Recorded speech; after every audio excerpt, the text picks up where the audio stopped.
अस्सलाम वालेकुम नाज़रीन, मोबाइल में आप सभी का खैर मकदम है। मैं हूं आपका मेज़बान सैयद बाखिर। आज हम आलमी मंजर पर नज़र डालेंगे और ये देखेंगे कि बिलखुसूस डोनाल्ड ट्रंप की जो पॉलिसी है वो क्या है।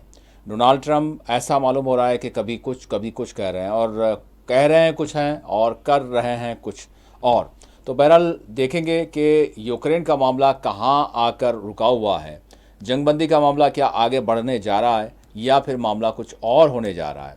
यूरोपीय ममालिक को, उनके रोल को और उनका आगे के हवाले से क्या मंसूबा है, किस तरह की वो प्लानिंग कर रहे हैं और अभी जो कुछ चल रहा है वो क्या दर्शा रहा है, उस पर हम बात करेंगे। और फिर इसके साथ साथ डोनाल्ड ट्रंप ने कहा है कि जंग बंदी जब तक नहीं होती तब तक रशिया के ख़िलाफ़ न सिर्फ पाबंदियां हो रहेंगी बल्कि मज़ीद पाबंदियां, सख्त पाबंदियों के हवाले से वो गौर करेंगे। और फिर दूसरी तरफ फ्रांस के प्रेसिडेंट की जानिब से जौहरी हथियारों की तनसीबात की बात कर दी जाती है और यूरोप के तहफ़्फ़ुज़ात की बात कर दी जाती है और उस पर रशिया के सदर व्लादिमीर पुतिन का एक सख्त रद्दअमल सामने आता है।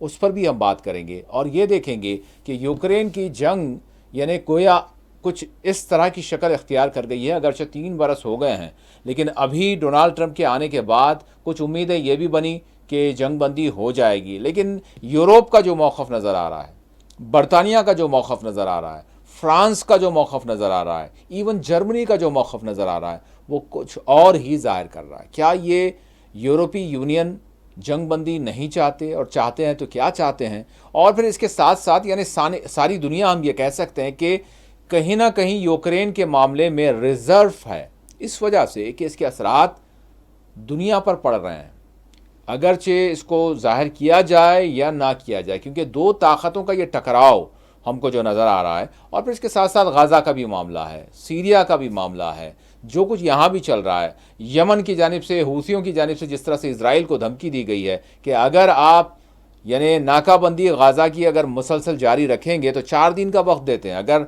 आप ये बर्खास्त नहीं करेंगे और गाज़ा के लोगों को ग़िज़ा की फ़राहमी और दीगर ज़रूरियात की तकमील नहीं होगी, उस पर पाबंदी लगाएंगे तो फिर हम आप पर अपने नेवल ऑपरेशन करेंगे, समंदरी रास्ते से आप पर हमला करेंगे। तो चल क्या रहा है, क्योंकि इसके असरात इवन सब पर हो रहे हैं, तमाम ममालिक पर हो रहे हैं और वहाँ के जो स्टॉक मार्केट्स हैं उस पर भी हो रहे हैं, क्योंकि दुनिया एक अदम इस्तेहकामी से दो चार है। हाँ, ये और बात है कि आम लोग इससे गाफिल हैं, लेकिन हम कोशिश ये करते हैं, क्योंकि ये मामलात समझा ये जाता है कि भाई यूक्रेन में अगर कुछ चल रहा है, गाज़ा में अगर कुछ चल रहा है तो दुनिया के दीगर खित्तों पर क्या होगा और आम लोगों का इससे क्या ताल्लुक़ है। ताल्लुक़ होता है, बहुत सारे मामलात होते हैं जिसकी वजह से एक आम शख्स भी मुतासर होता है। तो उसी पर हम आज की चर्चा करेंगे और हमेशा करते आए हैं कि आम लोगों का इन मामला से क्या ताल्लुक़ हो सकता है। मेरे साथ इस वक्त जुड़ चुके हैं सीनियर सहाफ़ी, सियासी तज्ज़ियाकार वाहिद नसीम साहब। मैं वाहिद साहब का इस्तकबाल करता हूँ। वाहिद साहब, अस्सलाम वालेकुम। जी वालेकुम अस्सलाम। वाहिद साहब, कहाँ पर देख रहे हैं आप, किस तरह से देख रहे हैं? पिछले प्रोग्राम में भी हमने बात की थी डोनाल्ड ट्रंप की जानिब से जिस तरह से व्लादिमीर ज़ेलेंस्की की सरजनिश करते हुए, व्लादिमीर ज़ेलेंस्की को जिस तरह से एक हम ये कहेंगे कि उनको रुस्वा किया गया या फिर उनकी बेइज्जती, उनकी तौहीन की गई, उस पर हमने गुफ्तगू की थी और क्या सिनेरियो था। क्या उस वक्त से अभी तक कुछ चेंज हुआ है? और फिर साथ ही साथ यूरोप को किस तरह से देख रहे हैं और डोनाल्ड ट्रंप की ये जो सख्त पाबंदियों के हवाले से, रशिया के हवाले से जो बात सामने आई है, किस तरह से इसको देख रहे हैं आप? देखिए, ये जो ट्रम्प के आना, ट्रम्प का आ जाना और ट्रम्प के अनाउंसमेंट और उसका एग्जीक्यूशन, अगर इस पूरे सिलसिले को आप देखते हैं तो सबसे पहले तो आपको ये मान लेना चाहिए कि जो पुराना वर्ल्ड ऑर्डर था वो टूट गया, जो एक वर्ल्ड ऑर्गेनाइजेशन था वो भी टूट गया।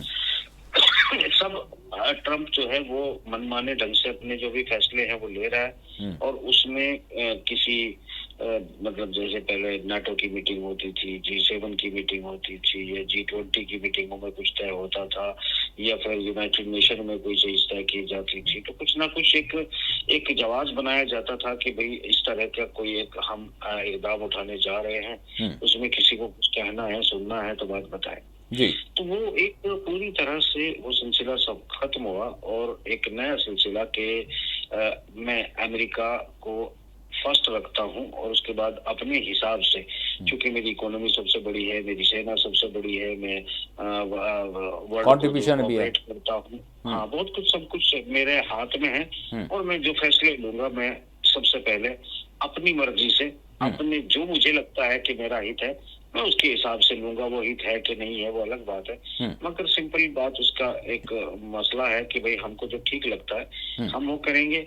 इसका मतलब ये हुआ कि जो एक वर्ल्ड ऑर्डर, वैश्विकता जिसे कहा जाए हिंदी में, तो वो समाप्त हो गई है, वो खत्म हो गई है जी। अगर वर्ल्ड ऑर्डर खत्म हो गया है तो मतलब सीधी बात यह है कि अब ट्रंप को, जैसे आप देख रहे हैं कि कनाडा के ऊपर उसके प्रेसिडेंट को वो गवर्नर कह देते हैं, या फिर कहते हैं मैं ठीक है, मैं पनामा झील को वापस लूंगा, मैं ग्रीनलैंड पर जो है वो हमला करूंगा, तो मतलब ये सब जो है अपने कब्जे में ले लूंगा। तो कुल मिलाकर एक जो सेकेंड वर्ल्ड वॉर के पहले जिस तरह की मानसिकता होती थी लोगों की कि कोई किसी भी देश पर हमला करता था, कब्जा करता था, कॉलोनी बनाता था, वो एक पूरा एक सिलसिला था। उसी तरह का दौर जो है वो सिलसिला शुरू है। जिस तरह इजराइल गाजा को खत्म करके मैं इस पे कब्जा कर लूंगा, उसके बाद मैं सीरिया को भी ले लूंगा, फिर इराक भी मेरा हो जाएगा और तुर्की भी। वो होगा कि नहीं होगा एक अलग बात है, मगर ये सेकेंड वर्ल्ड वॉर के पहले की जो दुनिया थी उसमें जिस तरह से लोगों के ऊपर कब्जे किए जाते थे देशों के ऊपर और उसे अपनी कॉलोनी बना लिया जाता था, ठीक वैसा ही सिलसिला शुरू हो रहा है जो एक वर्ल्ड ऑर्डर बना था पोस्ट वर्ल्ड वॉर सेकेंड। तो उसके बाद एक सिस्टम था कि भाई आप कुछ भी करेंगे तो मामला पहले यूनाइटेड नेशन में जाएगा, फिर कोई डिस्प्यूट होगा, कुछ सोल्यूशन होगा, मतलब एक चीज, एक सिस्टम था, एक ऑर्डर था। वो ऑर्डर खत्म हुआ, पहली बात तो ये। और जब वो ऑर्डर खत्म हुआ तो अब जेलेंस्की की बात आती है। अब जेलेंस्की को, ट्रम्प को लगता है कि मैं कह रहा हूँ कि भाई आपको ये पीस डील साइन करनी चाहिए, आप करें, और पीस डील के साथ साथ में आपको ये भी करना है कि जो मिनरल्स हैं या जो रेयर अर्थ मिनरल्स हैं उन सब के जो आप हमारे साथ साइन करिए, क्योंकि हमें अपना जो हमारा पैसा है वो वसूलना है, तो उसके बदले में आपको देना ही पड़ेगा। तो कुल मिलाकर ये है कि जैसे ही जेलेंस्की को ये कहा जाता है तो जेलेंस्की वहां से निकलकर यूरोप में चले जाते हैं और यूरोप में तमाम यूरोप के जो प्रेसिडेंट्स हैं वो सारे उसे आते हैं, उसका वेलकम करते हैं, सब गले मिलते हैं। ये एक लोगों को, आम जनता को समझना चाहिए कि जेलेंस्की इतना इम्पोर्टेंट कैसे हो गया। जेलेंस्की को सेकेंड वर्ल्ड वॉर के पहले कौन जानता था? माफ करना, इस जो यूक्रेन वॉर से पहले कोई जानता भी नहीं था इसके कॉमेडियन को कि कौन है कौन नहीं है। यूक्रेन का भी कोई रोल सिवाय इसके कि 2014 में वहाँ सत्ता परिवर्तन हुआ था और वहाँ जो नव नाजी हैं, अजोब्स हैं, उन्होंने जिस तरह रशियंस लोकेलिटी के ऊपर हमले किए थे, उनके साथ राजनीतियाँ की थी और उसके बदले में उसने क्रीमिया लिया था। हाँ जी। तो कुल मिलाकर ये एक मामला था। उसके बाद इसको जबरदस्ती यहाँ लाकर बिठाया गया और अब इसका कार्यकाल भी खत्म हो चुका है, फिर भी ये बना हुआ है। तो कुल मिलाकर ये बात आपको समझनी होगी कि क्या यूरोप की जो जनता है वो ये चाहती है, तमाम, चाहे वो फ्रांस की जनता, ब्रिटेन, जर्मनी की जनता है, वो ये चाहती है कि हमें यूक्रेन को मदद करनी चाहिए, भले उन्हें गैस मिले ना मिले, उनकी इंडस्ट्री चले ना चले, उनका रोजगार, बेरोजगारी फैलती जाए, होमलेस लोग फैलते जाए, मतलब, और उन पर जो सबसे बड़ा माइग्रेट होने वाले जो लोग हैं, मतलब उसका जो बोझ पड़ेगा, दबाव है, हाँ, वो बढ़ता चला जाए। उनकी अपनी जो लैंड है उस पर इतना भारी दबाव जो है माइग्रेंट का हो जाए कि वो खुद माइनॉरिटी में चले जाएं। तो ये सिचुएशन, तो वाहिद साहब, क्या यूरोप जो है अपनी बेइज्जती महसूस कर रहा है या फिर वो इस तरह की जो है जंगबंदी को शिकस्त से अपने लिए शिकस्त, मतलब दुनिया के सामने, क्योंकि शिकस्त तो हुई है लेकिन वो कबूल नहीं करना चाह रहा, और फिर साथ ही साथ क्या ये भी चाह रहा है कि कुछ ऐसी शराइत रखी जाए कि रशिया को सारा जो है बेर करना पड़े, जबकि डोनाल्ड ट्रंप ने और ख़ुद रशिया ने वाज़े तौर पर कह दिया है कि ये तो सवाल ही नहीं है, बल्कि हो सके तो आप पर जो है दबाव डाला जाएगा कि आप बहुत सारा जो है यानी रिकवरी करें। तो क्या आपको महसूस हो रहा है कि यूरोप वाकई अभी जो जिस तरह का मौक़िफ़ उसका सामने नज़र आ रहा है, वाकई मुस्तकिल नज़र आ रहा है कि जंगबंदी ना हो, या फिर इसके पीछे कुछ जो है यानी कि मफाहमत करते हुए कुछ जो है कंप्रोमाइज़ करते हुए कुछ आगे जो है समझौता कर लिया जाएगा? नहीं, आपको एक छोटी सी बात को अलग एंगल से आज हम लोगों को भी और खुद भी समझने की कोशिश करते हैं। जी। क्योंकि जो मीडियाबाजी चल रही है, जो बयानबाजी चल रही है, जिन लोगों के बीच में चल रही है, उन लोगों की बयानबाजी का कोई मतलब है नहीं। वो इसलिए नहीं है कि ट्रंप की जीत से पहले ये सब लोग यूनाइटेड थे। पूरा Europe, even France, Macron, Canada, America की पूरी ताकत, उनकी इंटेलिजेंस, उनके वेपन्स, उनके अब्राहम टैंक और उनके F-16 लड़ाकू जहाज और उनके हाइमार्स, ये सब कुछ तो शामिल था। तो ये सब कुछ शामिल होने के बाद आपके पास, उनके पास अगर कुछ बचता है तो वो बचती है सिर्फ लॉन्ग रेंज मिसाइल। वो लॉन्ग रेंज मिसाइल जो अमेरिका के पास बचती है, उस पर उनको अगर वार करना है रशिया के ऊपर, चाहे वो अमेरिका की यूरोप की धरती से हो या फिर वो यूक्रेन से हो, तो आपको उस पर परमाणु वार हेड लगाना पड़ेगा। परमाणु वार हेड लगाकर रशिया के साथ परमाणु युद्ध करने का मतलब है अमेरिका तो खत्म समझो, पूरी दुनिया भी साथ में, यूरोप भी खत्म और पूरी दुनिया खत्म हो जाती है। तो कुल मिला के रशिया के पास जितने परमाणु हथियार हैं और परमाणु हथियारों वाली मिसाइलों को रोकने तक के एयर डिफेंस सिस्टम है, तो सबसे ज्यादा अगर किसी को खतरा है, अगर मैं ये कहूं कि सबसे कम परमाणु वार का अगर किसी को खतरा है तो वो रूस को है जी। तो अगर उसे सबसे कम खतरा है परमाणु वार का, तो ऐसे में अमेरिका क्या खुदकुशी करना चाहेगा? ना। चाहे देखिए, अब ये ट्रम्प क्या बात कह रहा है, यूरोपियन यूनियन क्या बात कह रही है, हम इसको यूरोप और नाटो और के जो वर्ल्ड ऑर्डर में ये कहाँ पहुंचेंगे, इस पर तो बात की जा सकती है।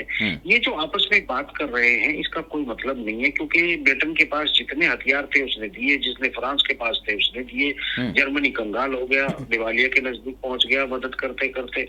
इन्होंने सबने अपने एलीट क्लास फौजी भी वहां पर भेजे और इन्होंने अपने तमाम इंटेलिजेंस सोर्सेस भी वहां लगाए।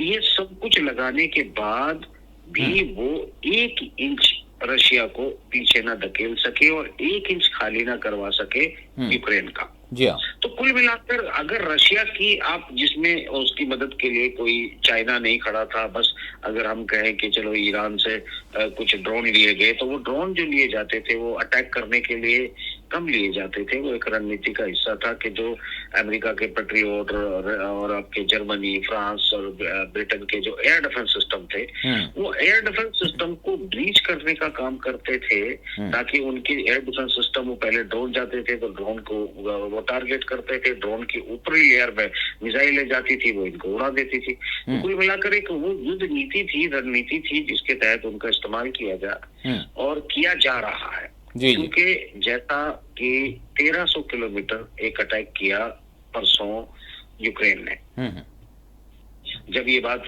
तय हो गई यूरोपियन यूनियन ने कि हम इतनी हथियार भी देंगे और मदद करेंगे, सेनाएं भी भेजेंगे और सब कुछ, फ्रांस ने भी ऐलान कर दिया कि हम अपनी सेनाओं तक जो है वहां लड़ने के लिए भेजेंगे, तो ऐसा सुनते ही सार उसकी छेड़खानी के लिए जेलेंस्की ने ऑर्डर दिया और उस ऑर्डर के तहत गहराई तक रशिया के जो है एक अटैक किया गया, जिसमें काफी नुकसान हुआ। वो ऐसे इलाके में किया गया जहां पर एयर डिफेंस सिस्टम तैनात नहीं थे जी। तो वहां पर वो हमला उनका सक्सेस हुआ। उसके जवाब में रशिया ने कल जो अटैक किया है उसमें 67 से ज्यादा मिसाइलें थी, उसमें ऑर्सेनिक नहीं थी, उसमें स्कंदर थी, उसमें जो है कई तरह की नई मिसाइलें भी शामिल थी और इसमें 200 से ज्यादा ड्रोन भी शामिल थे। तो मगर वो हमला इतना जबरदस्त था ओडिशा और इस तमाम इलाके में जो किया रशिया ने, ये तमाम यूक्रेन की फौज है, यूक्रेन के साथ लड़ने वाले जो मिलकर यूरोपियन फौजी थे, ये सब वहां पर हथियार छोड़कर, मैदान छोड़कर भाग खड़े हुए और पूरा का पूरा मैदान खाली कर दिया। हमला इतना जबरदस्त था कि वो दहल गए और वो हिम्मत न जुटा सके कि अपनी जमीन पर वो खड़े रहे, जमीन छोड़कर भाग गए। तो ऐसे में ये यूरोप में जो एक तैयारी के तहत अटैक कराया था उसका भी जवाब मिल गया। उसके बावजूद फिर एक बयान आता है व्लादिमीर पुतिन का, जो खासतौर से फ्रांस के राष्ट्रपति के लिए, मैक्रोन के लिए। मैक्रोन के लिए जो बयान आता है वो ये कहते हैं कि भाई तुम जो है जो एक सम्राट हुआ करते थे इसके फ्रांस के। फ्रांस के। जी जी। फ्रांस के, हाँ। नेपोलियन। तो नेपोलियन। फ्रांस के, हाँ। तो अब नेपोलियन को जो है वो कह के तुम नेपोलियन बनने की कोशिश कर रहे हो, क्योंकि ये माना जाता था कि नेपोलियन जो है वो युद्ध नीति में जो है वो बहुत अच्छा खिलाड़ी था और उसने काफी मतलब एक्सपेंड भी किया था रशिया को, उसको फ्रांस को। अलबत्ता वो डिक्टेटर हो गया था और अपने आप को सम्राट घोषित उसने कर लिया था। तो नेपोलियन जो सम्राट था कि उसी का ताना देते हुए कहा रशिया ने कि नेपोलियन बनने की कोशिश कर रहा है मैक्रोन, यानी डिक्टेटर बनने की कोशिश कर रहा है। अंजाम याद नहीं है।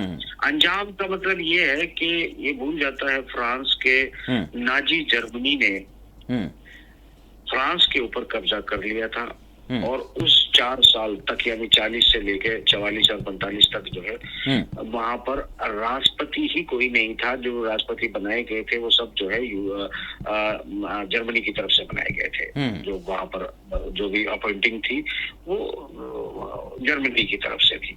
तो जर्मनी की तरफ से जो, इसीलिए याल्टा ट्रीटी में भी फ्रांस को शामिल नहीं किया था। बिग 4 के बजाय बिग 3 ने सारे फैसले लिए थे, क्योंकि फ्रांस ऑलरेडी गुलाम हो चुका था और इस गुलामी से आजादी दिलाने का काम बर्लिन पे कब्जा करके रशिया ने किया।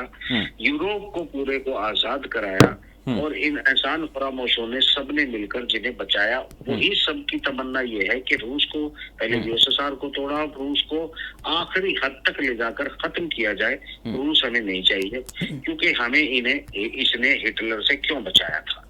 तो देखिए, क्योंकि मीडियाबाजी है तो मीडिया सारा का सारा यूसैड, यूकैड और एजेंसियों के कंट्रोल में है और वो जिस तरह चाहते हैं उस तरह का प्लांटेशन करते हैं, भाषा उसी तरह की दुनिया में चलती है। इस बात की कोई चर्चा नहीं कर रहा है कि सिर्फ जेलेंस्की एहसान फरामोश नहीं है, बल्कि पूरा यूरोप एहसान फरामोश है कि जर्मनी, नाजी जर्मनी, हिटलर से आजादी कराने वाला यूएसएसआर, वो उसी को इन्होंने पहले ही 2 सालों के अंदर शीत युद्ध की शुरुआत करके उसी को नुकसान पहुंचाने की सबने मिलकर वो तमाम कोशिशें की जिसने इन लोगों को बचाया। जी हाँ।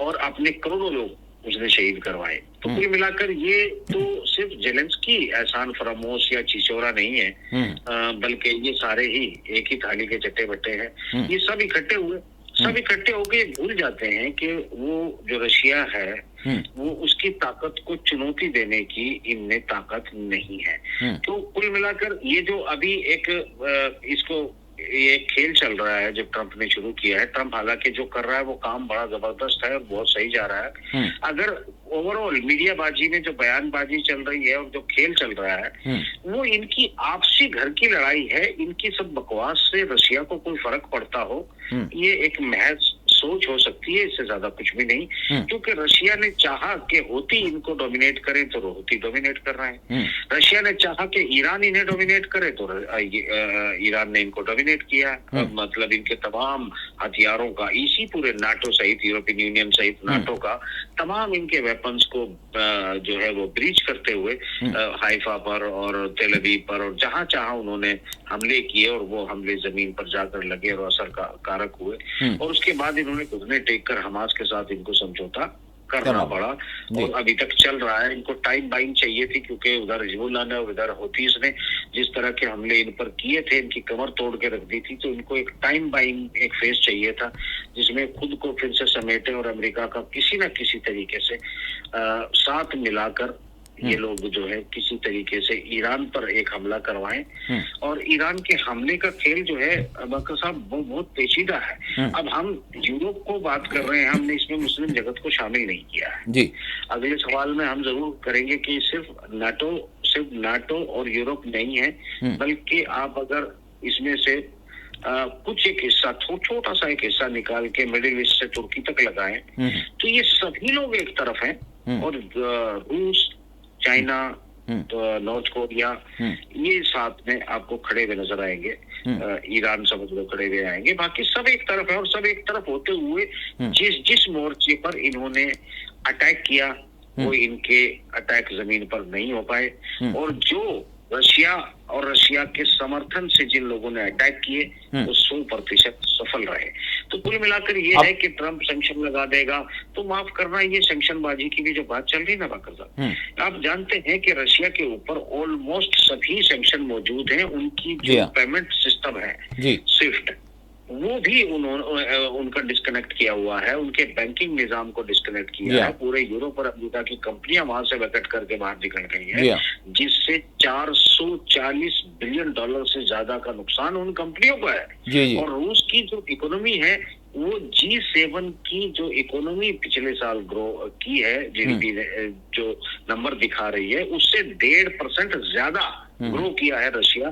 तो इससे क्या फर्क पड़ता है रशिया को कि ट्रंप सैंक्शन लगा देगा या नहीं लगा देगा, क्योंकि रशिया से आज भी सिर्फ वो चीज खुद अमेरिका खरीदे या यूरोप खरीदे वो खरीदते हैं जिसके बगैर उनका काम नहीं चलता। ठीक है भाई साहब, अब बात यहाँ पर यह है कि क्या आप इस बात को भी मानते हैं कि सारी दुनिया का, मतलब बिलखुसूस वो जो तरक्की याफ्ता ममालिक है, वो कहीं ना कहीं यूक्रेन में जो कुछ चल रहा है या फिर गाज़ा की वजह से मिडिल ईस्ट में जो कुछ सूरत हाल बनी हुई है, तो इसके हवाले से होल्ड की पोजीशन में नहीं है वो कि भाई क्या होगा मुस्तकिल तौर पर, क्या होगा आने वाले चंद दिनों में, क्या होगा चंद महीनों में, क्या होगा, क्योंकि अभी यानी पीस प्रोसेस के लिए काम तो हो रहा है लेकिन नतीजा नहीं निकल रहा।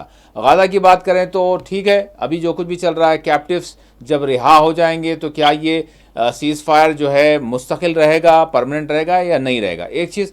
फिर अभी यहाँ पर यूक्रेन की अगर हम बात करें तो क्या चंद दिनों में जंग बंदी हो जाएगी, कोई एक नतीजे पे पहुँच जाएंगे, या यही मामला तातुल का यानी दरमियाना जो मामला है, एक स्टेबिलिटी नहीं नज़र आ रही है, तो वही चीज़ चलते रहेगी।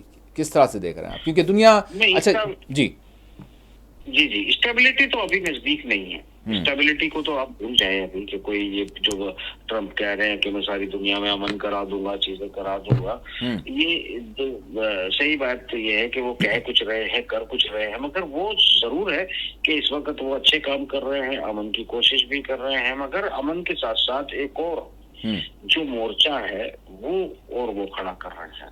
अच्छा, और वो उसके देखिए, इस पर किसी की जो है वो बहुत ज्यादा फोकस नहीं होता, बल्कि उल्टा समझा जाता है। और हालांकि वो खेल उल्टा है जिसे बहुत नजरअंदाज करके लोग देखते हैं। दुनिया के अंदर सऊदी अरब की मौजूदगी को लोग एक अलग अंदाज में कि वो यहूदियों के दोस्त हैं, वो अमेरिका के गुलाम हैं, वो फला के गुलाम हैं, ये सब कुछ चलता रहता है।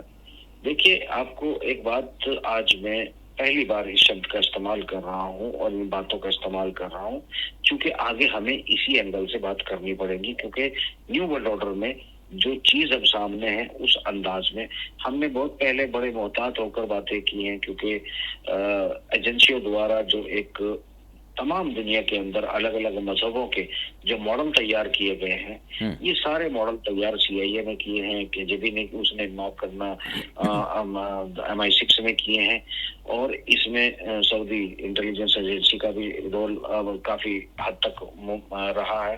इसमें मोसाद का कोई रोल रहा हो, मैं ये नहीं मानता हूँ कि जो इजरायली एजेंसियों का कोई बहुत रोल रहा हो, क्योंकि एजेंसी इजराइल को मनोवैज्ञानिक यानी साइकोलॉजिकल जीत दिलाने के लिए सभी धर्मों के अंदर कुछ इस तरह के आर्टिकल्स और इस तरह की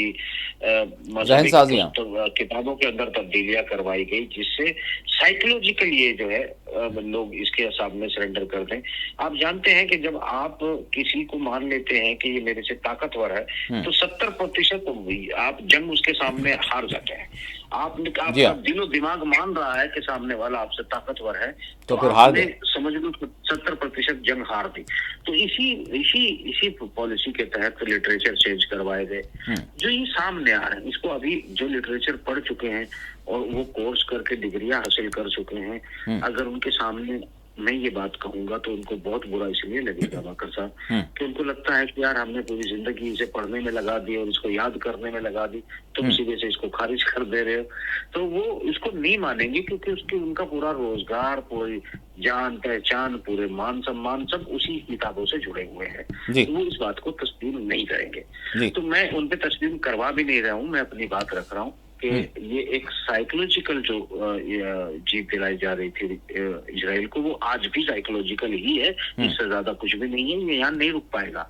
मगर खेल अब आता है सऊदी अरब का। देखिए जो मैं समझाना चाह रहा हूँ वो क्या, एक दौर जब शुरू हुआ, जब सऊदी अरब वजूद में आया, जब मोहम्मद अजीज बिन सऊद ने जब फ्रैंकलिन के साथ में जो है, फ्रैंकलिन रूजवेल्ट के साथ में बैठकर युद्ध पर एक नीति तैयार की, उस नीति में ये जो किंगडम था, इस किंगडम ने एकदम तरक्की की राह पकड़ ली ऐसा नहीं, मगर जब यहाँ पर यूरोप की कंपनियां आने लगी और तेल जो है वो इनके हवाले करने के बाद डिपॉजिट को उसका खनन शुरू हो गया, क्योंकि सेकेंड वर्ल्ड वॉर के बाद तो बिल्कुल आप ये मान के चलें कि तेल दुनिया में एक बहुत कीमती चीज बन चुका था, और इसमें इसके डिपॉजिट जो है वो काफी मायने रखते थे, और बड़ी तादाद में यहाँ डिपॉजिट निकले, और उन डिपॉजिट में काम करके यूरोप ने भी अपने मुनाफाखोरी बहुत बढ़ाई। इससे सऊदी अरब के भी हालात सुधरते गए, और उसके बाद जब ये तय हो गया कि डॉलर में ही तेल का व्यापार किया जाएगा, तो पेट्रो डॉलर बनने के बाद अमेरिका की इकोनॉमी धड़ाधड़ ग्रो करती चली गई। उससे पहले अमेरिका को कोई एक ताकत के रूप में जरूर देखा जाता था, क्योंकि बहुत बड़ा देश था, मगर अमेरिका को कोई बहुत अमीर देश है या फिर बहुत रिकॉग्नाइजेबल है ऐसा नहीं माना जाता था। उससे ज्यादा बड़ी ताकत जो है ब्रिटेन को माना जाता था, फ्रांस को माना जाता था, यूएसएसआर तो था ही। तो कुल मिलाकर सऊदी किंगडम की वजह से अमेरिका में भारी मुनाफाखोरी पर हुई, और वो रैकेट को जो है वो भारी कमाने का मौका मिला, जिसके मैं हमेशा खिलाफ रहता हूँ। और खिलाफ इसलिए रहता हूँ क्योंकि उन्होंने ठीक है मानव सिविलाइजेशन के लिए जो है कुछ काम अच्छे भी किए हैं, तो मगर बहुत ज्यादा 99% तो बुरे ही किए हैं। तो वो जो बुरे काम है जहाँ आज दुनिया को ला के खड़ा कर चुके हैं, और नया रूप से उन्होंने शुरू पकड़ लिया है, उसमें रोल आज भी जो सिलिकॉन वैली जो है जिसकी आप बात करते हैं, आपको पता है कि वहाँ सबसे ज्यादा पैसा किनका इन्वेस्टमेंट है? सऊदियों का, किंगडम के लोगों का, किंगडम के खानदान वालों का। ये जो आप फेसबुक, व्हाट्सएप, एलन मस्क या जुकरबर्ग, इनके साथ इनके फाइनेंसर कौन है? किंगडम है। इनकी मतलब आप ये देखें कि यूरोप की कंपनियां हो या जो इजरायली भी लिस्टेड हो जो है आपकी अमेरिका के अंदर या यूरोप के बाजारों में, उनको उस इलाके से राउट करके फाइनेंस कौन करता है? किंगडम करता है। तो कुल मिलाकर पूरी अब एक तरह से अमेरिका को उनकी अर्थव्यवस्था, उनके निजाम, उनके डॉलर, उनके बैंकिंग निजाम को बचाए रखने के लिए और एक साइकोलॉजिकल जो विंड है उसे बनाए रखने के लिए सऊदी किंगडम का बहुत बड़ा किरदार है, जो कि अमेरिका से भी बड़ा है। तो इजराइल उसमें कहीं ठहरता भी नहीं है। इजराइल को यहाँ बनाए रखना, इजराइल को बचाए रखना, और इजराइल को आज भी और लास्ट तक बचाए रखने की जो किंगडम की कोशिशें हैं, उसके पीछे उनका एक इकोनॉमिक मॉडल है, और उनके जो राजतंत्र यानी जो बादशाहत है उसे बनाए रखने के खेल में इजराइल एक अहम किरदार है। ठीक है, उस किरदार पर कभी बहुत लंबी बात करेंगे, अभी बात करना बहुत मुमकिन नहीं है। तो मगर इसमें एक चीज जो यहाँ से शुरू होगी वो ये होगी नहीं कि ईरान को लेकर जो बातें चल रही हैं, और सऊदी और ईरान, इजराइल और ईरान, ये दो अलग अलग सेक्टर हैं। ईरान के साथ चाइना, रशिया और एक जो जिसे लेफ्ट विंग कहते हैं, वो लेफ्ट विंग की कनेक्टिविटी बड़ी जबरदस्त है, और वो एक लेफ्ट विंग के घोड़े की तरह जो है ईरान खड़ा है, और दूसरी तरफ राइट विंगर्स के लिए एक उसी तरह के घोड़े की तरह इजराइल खड़ा है। तो ये जो दो कैरेक्टर आमने सामने खड़े हैं, इन्हें लेकर अभी अमन की तरफ इसलिए नहीं जाएंगे क्योंकि लेफ्ट विंगर चाहेंगे कि किसी भी तरीके से इजराइल की बालादस्ती खत्म हो तो सऊदी का किंगडम जो है वो कमजोर पड़ेगा, और यहाँ पर अगर वो कमजोर पड़ेगा तो जो मुसलमानों में पूरी दुनिया के अंदर एक साइकोलॉजिकल खेल चलता है, उसकी चैन है वो टूट जाएंगी, वो टूट जाएगी। दूसरी तरफ जो है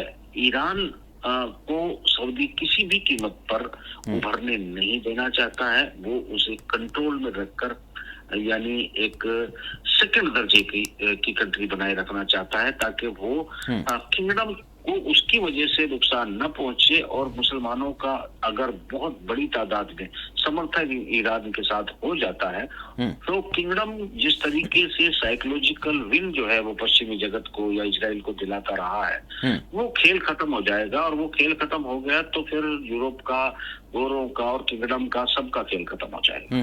भाई साहब, ये चीज़ हो गई, हम यूरोप की बात कर रहे हैं और गाज़ा की करेंगे, लेकिन आगे करेंगे। उससे पहले मैं चाहूँगा कि दुनिया की बड़ी ताकतों की बात कर रहे हैं हमने रशिया की बात की, और रशिया और अमेरिका का टकराव रहा है अभी तक, और फिर इसके साथ साथ यूरोप और रशिया के टकराव की बात की। लेकिन इस दरमियान मैं आपसे जानना चाहूँगा कि इस हफ्ते की अगर ख़बर अगर देखें तो काफ़ी अहमियत की हामिल है, और इस हवाले से भारत का रद्द-ए-अमल वज़ारत ख़ारजा के जानिब से आया, तर्जुमान की जानिब से आया।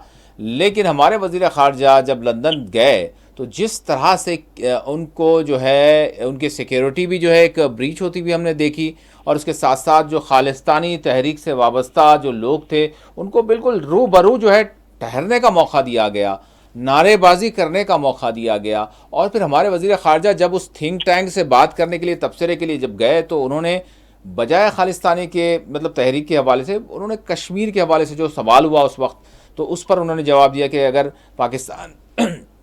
पाकिस्तान अगर निकल जाता है पाक मकबूजा कश्मीर से तो मसला ही सॉल्व हो जाएगा। लेकिन खालिस्तान के हवाले से लंदन में ये वाक़या पेश आता है, तो क्या भारत को भी कहीं ना कहीं हर चंद दिनों में छेड़ने की, यानी यूरोप और बरतानिया की जानिब से कोशिश की जा रही है? ठीक है, ये वैसी बात, आप इसको मान के चले ना। देखिए, मीडिया उसे कैसे प्रेजेंट करता है वो एक अलग बात है, पर हम लोगों को एजुकेट करने की कोशिश करते हैं कि वो हकायक को समझे। जी, हकायक ये है कि जिस तरह उन्होंने जेलेंस्की को धमकी दी है कि अगर हम अपनी जो इंटेलिजेंस है और अपने वेपन्स हैं तुम्हारी सप्लाइयां बंद कर देंगे तो तुम ठहर ही नहीं सकते रूस के सामने। जैसे ही इंटेलिजेंस उन्होंने बंद किया तो यूरोप के तमाम इंटेलिजेंस इदारे जो है वो फेल हो गए, और रशिया का सब जो कल की रात का हमला था वो इतना ज्यादा सफल हुआ कि यूक्रेन के फौजी छोड़ के भाग खड़े हुए, क्योंकि अब उनके पास कनेक्टिविटी टूट चुकी थी।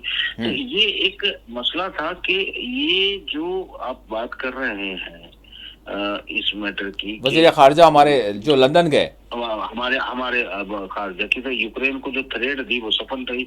और उन्होंने जो है ट्रंप ने जो उसको ज़ेलेंस्की को किया, गवर्नर बताया जो उसको कनाडा को, जी, तो कनाडा को जो बताया तो वो भी उसने दिखाई दिया कि थ्रेट कर रहा है, पनामा को थ्रेट कर रहा है, पूरी नाटो और यूरोप को थ्रेट कर रहा है। तो भारत को भी वो थ्रेट कर रहा है, क्योंकि हर किसी को थ्रेट करने का उसका एक अलग एंगल है। तो भारत को इकोनॉमी में टैरिफ बढ़ाने के बाद का जो थ्रेट है वो तो है ही, मगर कुछ केस भी भारतीय हायर अथॉरिटीज के ऊपर जो हमारे यहाँ हैं उनके ऊपर जो चला रखे हैं उसको लेकर भी उसने थ्रेट किया। उसके अलावा एक जो पाकिस्तानी था यहाँ एक केस में, जो देखिए हमारे विदेश मंत्री है वो महीनों वहां पड़े रहे हैं, अब पीयूष गोयल वहां पर मौजूद हैं। तो ये सब कुछ जो चल रहा है ये एक फेस सेविंग कम से कम पॉलिटिकल पार्टीज की देश के अंदर बनी रहे, उनको एक दिखाने के लिए कोई बल्ब दे दिया जाए जिससे रोशनी नजर आए।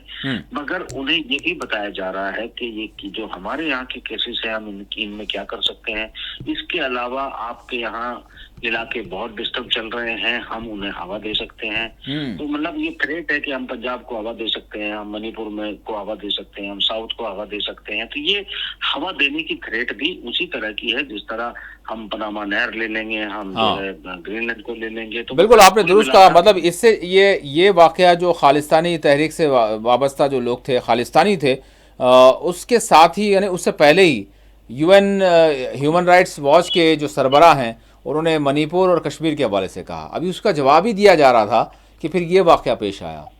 तो वाकई ये एक दूसरे के साथ जो है क्यों किया जा रहा है इस तरह से, क्यों बार बार भारत की जानिब से बोलने के बाद एक वर्ड और जोड़ लीजिए तो आपको समझ आ जाएगा। ये जो खालिस्तानी अपनी बातें कह रहे हैं वो उसे मिनी पंजाब बात कर रहा है, मिनी पंजाब।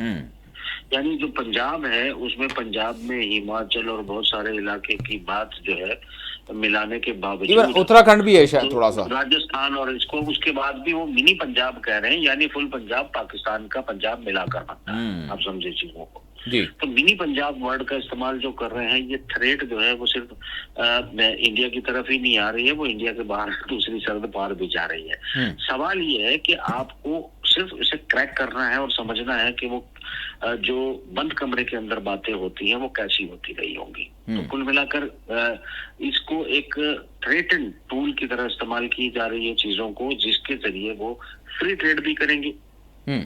और चाइना के खिलाफ वो आज भी भारत के भरपूर इस्तेमाल की तमन्ना रखते हैं, प्लानिंग रखते हैं। और उन्हें चूंकि एशियन बाजार पर खास तौर से ये जो इलाका है जो इस वक्त सबसे अच्छी पोजीशन में माना जाता है, आज इंडोनेशिया, मलेशिया, ये सारे आपका फिलीपाइंस और ये सब जो ग्रो कर रहे हैं, ये सब सिंगापुर है, चाइना ऑलरेडी, मतलब सिंगापुर, हांगकांग, ये इसमें जो है Taiwan, north Korea, south Korea, ये जो मामला चल रहा है जापान तक, इसको वो किसी भी सूरत में छोड़ना नहीं चाहते हैं। क्योंकि वो जानते हैं कि अगर इतना बड़ा बाजार छोड़ दिया तो फिर अमेरिका सिर्फ अपने घर से गुजारा नहीं कर सकता।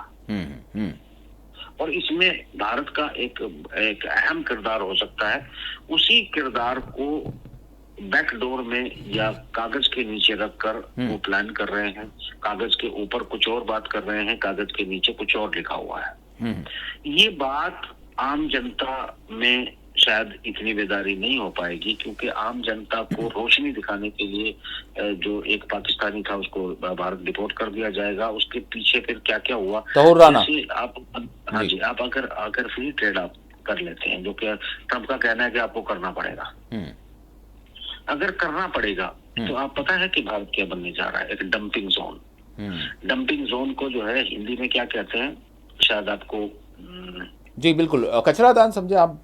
अब मतलब वही है, और कि एक बड़ा जो है डंपिंग स्टेशन है, मरकज है, कई सारे छोटे नहीं बल्कि बड़ा। डंपिंग जोन का मतलब क्यों बन जाएगा, क्योंकि लोगों को एहसास नहीं है कि अगर एक तो हमारी क्वालिटी जो है, जो प्रोडक्ट क्वालिटी है, वो इतनी अच्छी नहीं होती जो जैसी अमेरिकन या यूरोप या हाई स्टैंडर्ड डेवलप्ड कंट्री के जो प्रोडक्ट होते हैं, उनकी कॉस्ट इसलिए कम होती है क्योंकि उनके पास जो प्रोडक्शन चेन है वो बहुत बड़ी होती है और ऑटोमेशन पर होती है। तो वो बहुत सस्ती कॉस्ट उनको करती है, क्योंकि उनकी जो ऑटोमेशन है उसके कारण वो सस्ती होती है। और हमारे यहाँ चूंकि ऑटोमेशन बहुत ज्यादा, हमारे पास प्रोडक्शन चेन नहीं है, तो हमारे जो मैन पावर है, हमें उन हाथों में भी रोजगार देना है। उसके हिसाब से उनके हाथों में रोजगार देने के लिए हम छोटी यूनिटें बनाते हैं, और ऐसी यूनिटें बनाने के चक्कर में मतलब वो हमको महंगी कॉस्ट करती हैं, क्योंकि हमें हर घर चलाना है। जी जी जी। और अगर वो महंगी कॉस्ट करती हैं और हम ड्यूटी फ्री कर देते हैं, तो आप समझ सकते हैं कि फिर वो यानी अगर टेस्ला की कार 40 लाख रुपए की ड्यूटी लगाने के बाद आती है, जिसपे आप 105% या 100% आप जो है ड्यूटी लगाकर एंट्री देते हो, तो जो 40 लाख की बिक्री है और जो टाटा 20 लाख की उसके कंपेयर में बेच रहा है या 30 लाख की उसके कंपेयर में बेचेगा, तो जो इंडियन जो इंडस्ट्री उसे बेचेगी हमारे यहाँ कॉस्ट करने के बाद, वो तो सस्ती पड़ेगी ना। 100% ड्यूटी का मतलब होता है आपने जो है आधी कीमत कर दी।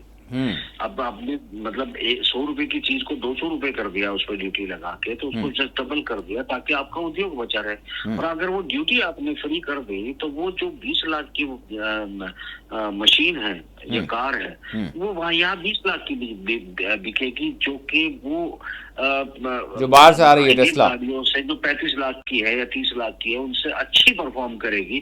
तो लोग ये क्यों खरीदेंगे, फिर वो खरीदेंगे ना। बिल्कुल। तो अगर वो वही, हाँ जी, वो ही खरीदेंगे तो वो इंडस्ट्री भी यहाँ नहीं लगाएंगे। वो क्या करेंगे कि वो अपने यहाँ पर इंडस्ट्री, क्योंकि ड्यूटी फ्री का मतलब तो इम्पोर्ट हुआ ना। जी हाँ। और इम्पोर्ट अगर आपने आपको परमिशन तो देनी पड़ेगी, और अगर आप परमिशन देते हैं उनकी शर्त मानकर, तो आपने अपने उद्योग को खत्म कर दिया, यानी बाकी के भी जो लोग हैं वो जॉबलेस हो जाएंगे।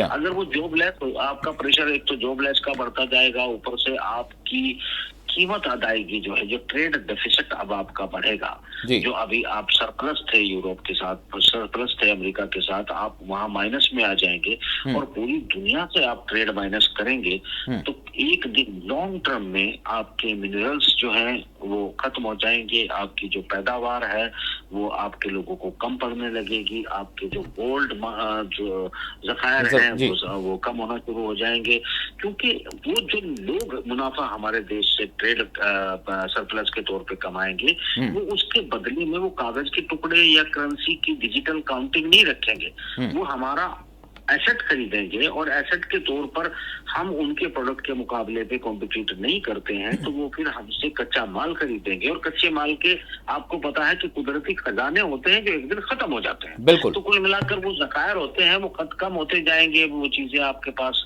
अपनी ही उद्योग को और महंगी होती चली जाएंगी, उनकी चीजें और सस्ती होती चले जाएंगी, क्योंकि वो भारत के साथ सरप्लस बिजनेस कर रहे हैं। तो लॉन्ग टर्म इकोनॉमी का जो मुझे एक अंधेरा अंधकार नजर आ रहा है वो इतना भयानक है कि अगर सरकार उसके दबाव में आ जाती है और ये जो एक बल्ब, तो भाई साहब मैं इस हवाले से उसका असर फिर आगे के हवाले से मैं आपसे जानूंगा कि क्या होगा हमारे जो भारतवासियों के हवाले से, वो करूंगा, लेकिन आगे करूंगा, क्योंकि पहले ये इंटरनेशनल मुकम्मल हो जाए, क्योंकि आपने जो बात छेड़ी है वो भी बड़ी इंपॉर्टेंट है, क्योंकि जिस तरह से मैंने भी इब्तिदा में जिक्र किया कि ये आलमी सतह पर जो कुछ मंजर है या फिर जो कुछ डिस्प्यूट्स हैं या फिर जो कुछ वॉर्स हैं, इसका जो है कहीं ना कहीं ताल्लुक़ दुनिया के आम लोगों से भी होता है। तो उसी हवाले से मेरा सवाल होगा अगले पड़ाव में, लेकिन यहाँ पर मैं जानना चाहूँगा कि अभी किस तरह से आप देख रहे हैं कि काहिरा हमास का वफ्द भी जो है पहुँच चुका है और फिर बातचीत भी हो रही है, और एक जानिब हमास के साथ पहली मर्तबा राष्ट्र तौर पर अमेरिका की ऑफिशियली बातचीत होती है,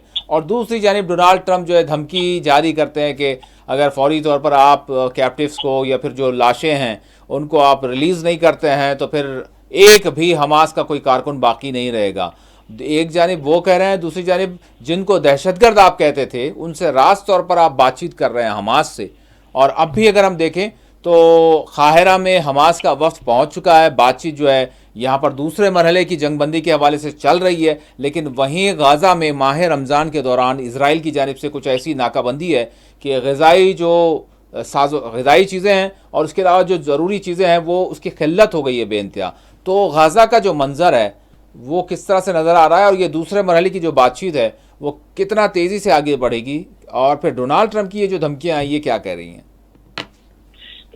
डोनाल्ड ट्रंप की जो धमकी है, एक तरफ हमास से वो बात कर रहे हैं, मैं फिर एक बार यूक्रेन के तनासुर में इसको देखना चाहूंगा।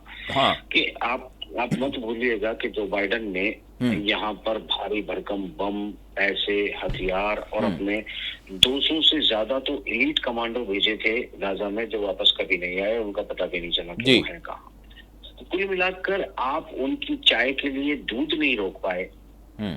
हमास की चाय, उनके जो बंदी थे वो सेहतमंद रिटर्न हो रहे हैं। हाँ जी हाँ। आप समझ सकते हैं कि उनकी आप चाय नहीं रोक पाए, उनकी सब्जी में जो हरा धनिया है उसे आप बंद नहीं कर पाए, तो आप हथियार कहाँ से बंद कर देंगे उनके? क्योंकि ये जो रसद थी ये तो महीनों पूरी तरह से उन्होंने ब्लॉक कर दी, उसके बावजूद भी सब कुछ चलता रहा। हाँ। तो ये उनकी जो सुरंगों की कनेक्टिविटी कहाँ से है ये आप फाइंड आउट नहीं कर पाए। आप अपने बंधकों को अमेरिका, यूरोप और मुस्लिम जगत सब मिलकर भी आप हमास से क्या छुड़ा पाए? नहीं पाए, बिल्कुल नहीं पाए। तो अगर आप नहीं छुड़ा पाए तो आप क्या उखाड़ लेंगे? हाँ, ये कॉमन सेंस की बात कर रहा हूँ। ट्रम्प कोई नई किस्म की, मैं फिर ये कह रहा हूँ तो दिखावा चल रहा है बस। हाँ, यानी खिशियानी बिल्ली खंबा नोचे, उसी तरह के जो है ये धमकियां हैं डोनाल्ड ट्रंप। ये फिजूल की धमकी है, ये फिजूल की मीडियाबाजी है, इसको आप लिप सर्विस कह सकते हैं। ये लिप सर्विस का कोई मतलब नहीं है। असल गेम तो हम डिस्कस कर रहे हैं, ये लिप सर्विस है कि हम खत्म कर देंगे, हम फतह कर देंगे, कुछ नहीं कर पाएंगे। तो भाई साहब एक ये भी बहुत बड़ी यानी अपनी हैसियत को, अपने जो हम कहेंगे कि हमास की भी हम बात करेंगे कि जो अमेरिका जो दहशतगर्द करार देता था आज बातचीत कर रहे हैं रास्त तौर पर, तो ये भी एक सिफारती तौर पर जीत हुई है इस खैमे की और हमास की और फ़लस्तीनियों की। आप इसको इस बात को आपको एक बात और भी माननी पड़ेगी, इसमें कोई शक नहीं है कि मोर्चे पर हमास, फ़लस्तीनी, हूती सब खड़े हैं, पर आपको ये बात से इनकार नहीं करना चाहिए या फिर इसको नजरअंदाज नहीं करना चाहिए कि ये सब तब खड़े हैं कि रूस इनके साथ खड़ा है। ये तब खड़े हैं कि रूस इनके साथ खड़ा है। बज़ाहिर अगर चीन भी खड़ा है, ईरान भी खड़ा है, तो वो रूस के बगैर खड़ा नहीं हो सकता। ये और रूस की ऑफिशियल स्टेटमेंट है कि फिलिस्तीन की जमीन फिलिस्तीन की है, उसे कोई नहीं ले सकता। बिल्कुल बिल्कुल। तो जो कह रहा है कि इसे कोई नहीं ले सकता, तो वो इतना हल्का इंसान नहीं है ना कि वो लिप सर्विस करे। बिल्कुल। तो भाई साहब, अब हम उम्मीद कर सकते हैं कि ये दूसरे मरहले की जो बातचीत है ये मुकम्मल होगी, और सबसे बड़ी बात यह है कि कैप्टिव्स के मुकम्मल तौर पर रिलीज होने के बाद क्या ये जो गाज़ा की क़त्ल आम है दर हकीकत जिसको जंग कहा जा रहा है, तो ये जंग मुस्तकिल तौर पर यानी बंद होगी या नहीं होगी, चलता रहेगा? नहीं, ये अभी ये बंद नहीं होने वाली। हाँ, यहाँ मिडिल ईस्ट की जंग बंद नहीं होने वाली है जी। इसीलिए मैंने कहा कि किंगडम का एक बहुत बड़ा किरदार है जी, जो अमेरिका से भी बड़ा है। यानी खित्ते में जंग एक बड़ी अभी जो है बरकरार है, बाकी है अभी जी। मगर सवाल ये है कि अगर निहत्तों को फिर छोड़ दिया जाएगा, जिस तरह से आपने कहा कि रशिया साथ है, लेकिन साथ है तो ठीक है, लेकिन अब जो है कम से कम वो जो मासूमों की जानें गई हैं, अब आप फिर वही जारी रखेंगे तो वो तो मुनासिब नहीं होगा। आपको भी जो है वो नहीं हो पाएगा। हाँ, वो नहीं हो पाएगा, मगर जंग जारी रहेगी, वो नहीं हो पाएगा। उस लेवल पर आप अब जेनोसाइड नहीं कर पाएंगे। जो आपने प्लान किया, जो आप करते रहे हो, वो अब नहीं कर पाएंगे। उसकी वजह यह है कि जो एक टाइम बाय इजराइल करना चाहता था, वो टाइम, ये मत भूलिएगा कि हुतीज के लिए भी टाइम बाय का वक्त था, जिसमें रिक्रूटमेंट हुए हैं, जिसमें नई तैयारियां, नई इक्विपमेंट सब उनको सप्लाई किए गए हैं। ईरान को भी अपग्रेड किया गया है। तो ये जो अपग्रेडेशन था, वो टाइम बाय करना चाहते थे, सिर्फ इसलिए कि उनके लोग जो है जहनी बीमार होने लगे हैं, उनकी फौजें जो है लड़ने से इनकार करने लगी हैं। तो उनको टाइम चाहिए था उसको रिफाइन करने के लिए और नई मदद जुटाने के लिए। मगर इस टाइम बाय में जब रशिया के थिंक टैंक ने सोचा कि हम अपने लोगों को कितना अपग्रेड कर सकते हैं, वो टाइम बाय का इस्तेमाल उन्होंने इनसे कहीं ज्यादा किया है। जो मैं कह रहा हूँ वो आने वाले दिनों में आप देखेंगे। तो मैं अब आपको यहाँ ये बताना चाहता हूँ कि जो ये कैप्टिव जो है, इस अगले खेल में तुर्की का रोल बहुत अहम किरदार होगा। हाँ। तुर्की जिस तरह ट्रंप कुछ कह रहा है और कर कुछ रहा है, ठीक, अर्दोगान भी इसी तरह कह कुछ रहा है और कर कुछ रहा है। आज जो हम बात कर रहे हैं, इसके किसी के वहमो गुमान में भी ये बात नहीं होगी जो मैं आज कहने जा रहा हूँ जी। देखिए, ये जो इजराइल सीरिया के अंदर जाकर हमला कर रहा है और कब्जा कर रहा है जी, ये दावत दे रहा है ऑटोमन एम्पायर को। अच्छा। देखिए, ये जो जोलानी है, ये बहुत ज्यादा दिन टिक नहीं पाएगा जी जी। ये जिस तरीके से अब जो ये माना जा रहा है कि जो शिया मिलिशिया है, जो इस वक्त जो बशर अल-असद के लिए कहीं ना कहा जा सकता है कि बशर अल-असद समर्थित जिस तरीके की झड़पें शुरू हो चुकी है, आगजनी और लड़ाइयां शुरू हो चुकी हैं, इसमें इजराइल और अमेरिका का ही हाथ मानना जरूरी नहीं, इसमें किसी और का भी हाथ हो सकता है। अच्छा। यानी जिस तरह इजराइल और अमेरिका और ब्रिटेन मिलकर दोनों खेमे को खुद ही लड़ाते थे, इस बार ये दोनों खेमों को लड़ाने वाले अमेरिका और इजराइल नहीं है, बल्कि खेमे जिनके हैं वो खुद हैं। इस पूरे खेल में तुर्की को एक मौका मिलेगा जलानी को उखाड़ फेंककर सीरिया पर कब्जा जमाने का। ये बहुत बड़ा यानी कि एक मोड़ होगा भाई साहब। बिल्कुल, अगर ये मोड़ होगा तो आप समझ सकते हैं कि तुर्की अगर जो है इजराइल की सरहदों के नजदीक पहुंच जाएगा, तो ये जो है ना ग्रेटर इजराइल की कहानी वही खत्म हो जाएगी। ये भूल जाएं आप। ये जो आप देख रहे हैं, ये जो लिप सर्विस चल रही है, ये सिर्फ महज लिप सर्विस है। क्या आप ये नहीं सोचते कि मात्र जो है 70-80 लाख लोग, मात्र 70-80 लाख लोग क्या इतने बड़े इलाके को संभाल सकते हैं? नो, क्योंकि उनके सवाल ही नहीं उठता ना कि हाँ, वो ग्रेटर इजराइल का कागज पे नक्शा खींच सकते हैं। जी, उस नक्शे में अगर वो अपने लोगों को तैनात करेंगे तो मतलब क्या वो एक एक जिले के इलाके में 4-4 लोग अपने तैनात नहीं करेंगे हो क्या? सकता, नहीं होने वाली बात है। जी नहीं हाँ, कर सकते ना। जी हाँ, तो उनकी तो कैपेसिटी नहीं है कि वो उसको संभाल ले, और चूंकि अमेरिका का मिजाज बदल चुका अब है, हाँ, बिल्कुल यूरोप अमेरिका नहीं है की साथ। जी हाँ, जो यूसर्ड खत्म हो रही है, यूसर्ड धीरे धीरे खत्म होगी, अपनी अपनी जगह पे वो जरूर रहेगी, मगर सेंट्रल उनका जो सेंट्रलाइज सिस्टम है वो जी क्रैक हो हाँ, चुका है, वो टूट जाएगा।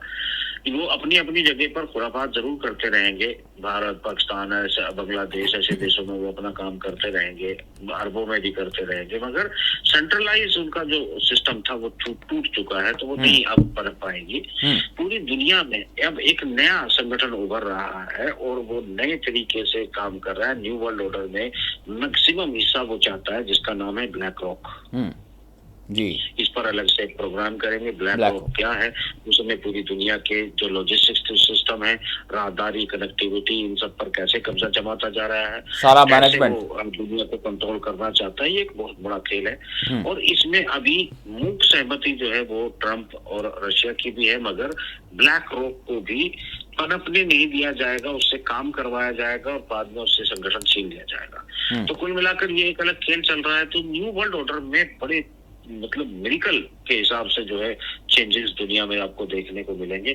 जिस तरफ दुनिया जाती भी लोग देख रहे हैं, ये एक भ्रम है, वहम है, एक सपनों की दुनिया है, इससे ज्यादा कुछ भी नहीं। सच्चाई ठीक, बिल्कुल इसके उल्टी है ठीक, और उसी तरफ बड़ी तेजी से बढ़ रही है। ठीक है भाई साहब, हमारे पास 3-4 मिनट बमुश्किल है, 3 मिनट है, तो मैं जानना चाहूँगा जिस तरह से हमने इब्तिदा में जिक्र किया था कि ये वर्ल्ड वाइड जो कुछ आलमी मंजर जो हमको नज़र आ रहा है, और फिर ये बिलखुसूस यूक्रेन का वार हो या फिर मिडिल ईस्ट में जो कुछ चल रहा है, इसके असरात इकनॉमिकली यानी सारी दुनिया पर पड़ते हैं, और बिलखुसूस तरक्की याफ्ता या फिर तरक्की पजीर ममालिक हैं वहाँ पर भी पड़ते हैं, वहाँ की मीशत पर भी पड़ते हैं, और उसका असर अगर मीशत पर होता है, स्टॉक एक्सचेंज पर होता है, तो फिर आप समझें कि आम लोगों पर भी उसका असर होता है। अगर हम भारत की बात करें, जिस तरह से भारत दुनिया की एक बड़ी मार्केट हम अपने आप को कहते हैं, बहरहाल अभी आपने कहा कि एक डंपिंग स्टेशन आने वाले दिनों में इस तरह के जो है ख़तरात जो है नज़र आ रहे हैं, क्योंकि हर कोई हम जिस तरह की पॉलिसीज़ अपना रहे हैं मौशी, तो अब यहाँ पर सवाल ये है कि आम लोगों के हवाले से इन 10 वर्षों में अगर हम देखें तो जो महंगाई बढ़ी है, और फिर इसके साथ साथ जो हर चीज़ जो अशियाए ज़रूरिया होती थी उसके जो दाम बढ़े हैं, तो अब आपको क्या लग रहा है ये जो मामला जो आलमी सतह पर चल रहे हैं उसके असरात हम अपनी मार्केट पर भी देख रहे हैं? बिलखुसूस अगर स्टॉक मार्केट पर देखें तो 25 वर्षों में जो स्टॉक मार्केट नीचे नहीं यानी नहीं गिरी थी, उससे ज़्यादा जो है इस पर असर हुआ है। तो अब आम लोग क्या देखें, जबकि हम अपने मुल्क के हालात जो देख रहे हैं वो कुछ और ही देख रहे हैं। हिंदी की बात चल रही है, उर्दू की बात चल रही है, मंदिर की बात चल रही है, मस्जिद की बात चल रही है, मदारिस की बात चल रही है, और बिल्डोजर्स चल रहे हैं। जी भाई साहब, देखिए, ये गेम जो है, मैं फिर एक बात उसी पे आता हूँ कि जी, ये जो उत्तराखंड में 15 मदारिस को जो है बंद कर दिया गया है। जी, जो डेमोक्रेसी में, पॉलिटिकल निजाम में जो पब्लिक चुन के भेजती है, जी, उनको सत्ता में बने रहने का लालच हर किसी को होता है, और सत्ता में बने रहने के लिए जनता ना टूटे, भले ही मईशत यानी इकोनॉमी टूट जाए, भले ही जो वो धमकी दे रहे हैं वो सब टूट जाए, मगर जनता नहीं टूटनी चाहिए। जो भी बचे उस पर सत्ता होनी चाहिए। तो ये जो खेल चल रहा है इसमें बिल्कुल स्पष्ट है कि हम लोग जो है, मैंने पहले भी कई बार कहा है, आज फिर कह रहा हूँ कि हम रशिया के साथ ट्रेड घाटा, व्यापार घाटा करते हैं, और बड़ा घाटा करते हैं, और हम चाइना के साथ बहुत बड़ा घाटा करते हैं, और उसके बाद हम लोग जो है, ठीक है वियतनाम जैसे देशों से हो सकता है हम ट्रेड प्रॉफिट कमाते हो, मगर वो भी हम चीन की वजह से कमाते हैं, क्योंकि हम वहाँ पर रेड मीट वगैरह भेजते हैं, तो वहां से कुछ हमको पैसा मिलता है, और वो भी हमें चीन को बैलेंस करने में चला जाता है। तो उसके अलावा जो हम कुछ प्रॉफिट कमा रहे थे वो अमेरिका के साथ था, यूरोप के नीदरलैंड के पास सेकंड नंबर पे नीदरलैंड आता था यूरोप का कंट्री, और बाकी ये जो हम जो है इक्वल बिजनेस भी कर रहे थे। तो हमारा जो इंटरनेशनल बाजार में बने रहने के लिए हमें फॉरेन करेंसी की जरूरत होती थी, उसमें डॉलर। भाई साहब 2 मिनट है हमारे पास। जी, जी जी। तो इसमें जो है, अगर आप ट्रेड को ड्यूटी फ्री कर देंगे यूरोप और अमेरिका के साथ में, तो आप एक डंपिंग जोन बन के रह जाएंगे, और आपके यहाँ बेरोजगारी धीरे धीरे करके बढ़ना शुरू हो जाएगी। आपके पास आपके मिनरल्स जखायर जो है वो खत्म होना शुरू हो जाएंगे। आपकी जो फार्मास्यूटिकल जो कंपनियां हैं जी जो आज बाजार में अच्छा मुनाफा कमाती है, ये भी नुकसान में बदलना शुरू हो जाएंगी। तो कुल मिलाकर बात ये है बाकर साहब के जो मुझे दिखाई देता है कि अगर यही एग्जीक्यूट होता रहा तो विदेश नीति के तहत या ट्रम्प के दबाव के तहत जो कुछ हम डील करने जा रहे हैं, अगर ये डील होती है, होती है जी हाँ, तो फिर हम डंपिंग जोन बनना तय है। हमारा फार्मर जो है वो बैठ जाएगा, क्योंकि वो अपने किसानों का माल जो है, तो उनकी पैदावार ज्यादा होती है, फिर उसके वो सब्सिडाइज करते हैं, वो डायरेक्ट उनको भी उनके पास जो है एक पोजीशन होती है कि वो प्राइस लॉस को भी कवर करके अपने किसानों को देते हैं। और हम अपने प्राइस लॉस की तो बहुत दूर की बात है करके देना, हम तो एमएसपी तक अपने किसान को नहीं देते हैं। तो किसान आज भी घाटे में चल रहा है, उसके बाद ये किसान खत्म हो जाएगा और कंपनियों को अपनी जमीन बेचने के अलावा कोई रास्ता उनके पास नहीं बचेगा।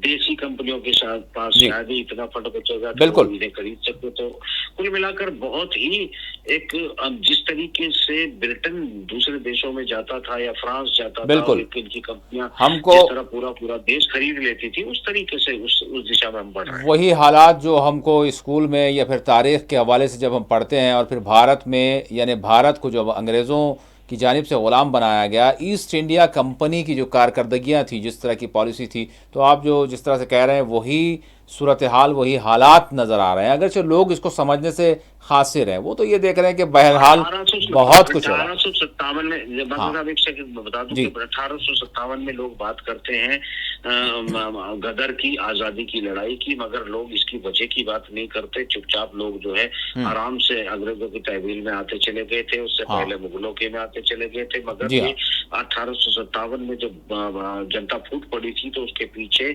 जो रेगुलेशन था, जो इंडस्ट्री रेगुलेशन था यूरोप का, और उनका जो बाजार में भारत के पर एंट्री हुई थी, उसके बाद यहाँ हथकरघा यानी हैंडीक्राफ्ट पूरी तरह से बेरोजगार होते चले गए थे। बिल्कुल वही सूरत हाल नजर आ रही है भाई साहब। ईस्ट इंडिया कंपनी के आने और फिर यहाँ पर हमारे वसाइल पर कब्जा करने से पहले जो सूरत हाल थी, वही हालात आज मईशत के हमारे बने हुए हैं, वो नज़र आ रहे हैं। अगर ये चिंता की बात नहीं है, तशवीश की बात नहीं है, तो फिर करते रहें, मदारिस को बंद करते रहें, मंदिर मस्जिद करते रहें, यही सारी चीज़ें। बहरहाल ये सूरत हाल है। बहुत बहुत शुक्रिया वाय साहब, आपने वक्त दिया। नाज़रीन, इसी के साथ खुसूसी प्रोग्राम मुबाहिसा अपने अख्ताम को पहुँचता है। अल्लाह हाफिज़।